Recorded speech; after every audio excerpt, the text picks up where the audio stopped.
د دې ویډیو شیر کول په تا باندې فرض دي.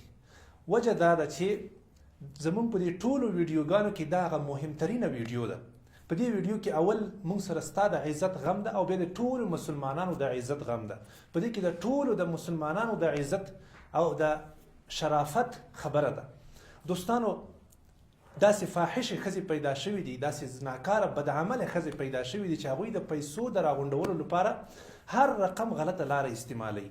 ډیرو زیاتو خلکو نم دا واورېدل او موږ ته پیغامونه راولېږل چې بیچارهګان داسې یو حالت ته رسېدلي دي چې بالکل ترې نه لاره ورکه ده. داسې ښځې پیدا شوي دي چې تا ته زنګ وهي، تا ته پیغامونه درلیږي او ستا خیرخواهي غواړي او تا سره ملګرتیا کول غواړي.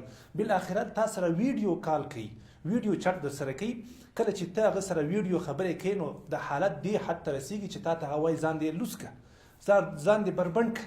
کله چې ته ځان بربنډ کړې هغه له تا نه ریکارډینګ کوي، چې ریکارډینګ یې درنه وکړه له هغه نه وروسته تا ته دا خپله ویډیو لیږي او درته وایي چې ما ته دومره او دومره پیسې راولېږه که نه په شرمونه دې شرموو. بالاخره دا مسلمانانو دومره لاره ورکه شوې ده چې هغوی په هېڅ باندې نه پوهېږي چې اوس موږ دې سره څه وکړو. دا یوه ورځ هم نه ده چې ته به ورته پیسې ولېږې خبره به ختمه شي. د ټول عمر لپاره تا د دې ښځې ځان غلام کړه، د ټول عمر لپاره د ځان سپک او ذلیله کړه.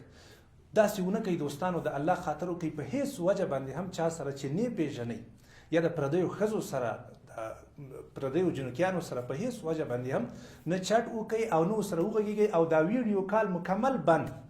د خپلې ښځې سره هم ویډیو کال ونه کوئ، ځکه دا میډیا زموږ او ستاسو په کنټرول کې نه ده. هسې نه شي الله مه کړ چې د شرمندګي او د بېعزتي لامل وګرځېږي.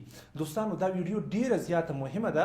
که ته غواړې چې خپل ځان ته نجات ورکړې، که ته غواړې چې خپلو مسلمانانو ته نجات ورکړې، نو دا ویډیو حتما شیر کړه.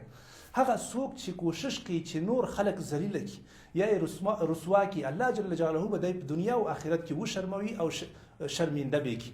دا ډېره خطرناکه خبره ده. هغه څوک چې په مسلمان باندې پرده واچي، الله جل جلاله به نه صرف په دې دنیا کې بلکې په دنیا او په آخرت کې به الله جل جلاله په هغه باندې پرده واچي.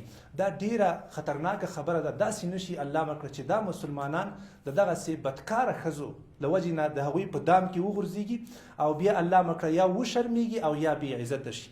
که د چا نه دا رقم ګناه شوي وي، کوشش وکړئ توبه وباسئ، توبه وباسئ. الله جل جلاله به تاسو ته بښنه وکړي.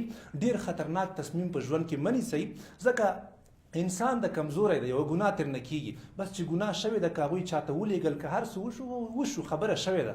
تیر په هیر د آینده لپاره کوشش وکړئ چې داسې کار ونه کوئ. ډېر احتیاط کوئ. الله مه کړه داسې نشي چې دغه میډیا او دغه موبایلونه او دا کامرې زموږ او ستاسو د شرمندګي ذریعه وګرځېږي. که تا سره د خپل ځان غم وي او در سره د مسلمانانو غم وي، نو ته به حتما دا ویډیو شریکه کړي او نور مسلمانانو ته به هم نجات ورکړي. الله جل جلاله دې په تاسو باندې رحم وکړي او الله دې موږ تاسو ټولو پردي وکړي. السلام علیکم ورحمة الله.